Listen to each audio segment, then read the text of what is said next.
কাঙ্ক্ষিত এই ন্যাড়াপোড়া, কত বড় পুতুল দেখো, বহু সময়ের অবসান হতে চলেছে এবং তীরের মাধ্যমে এখানে কিন্তু ন্যাড়াপোড়া শুরু হয়ে গেছে।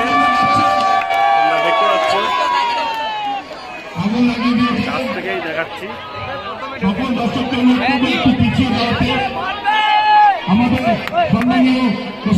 বহু কাঙ্ক্ষিত সেই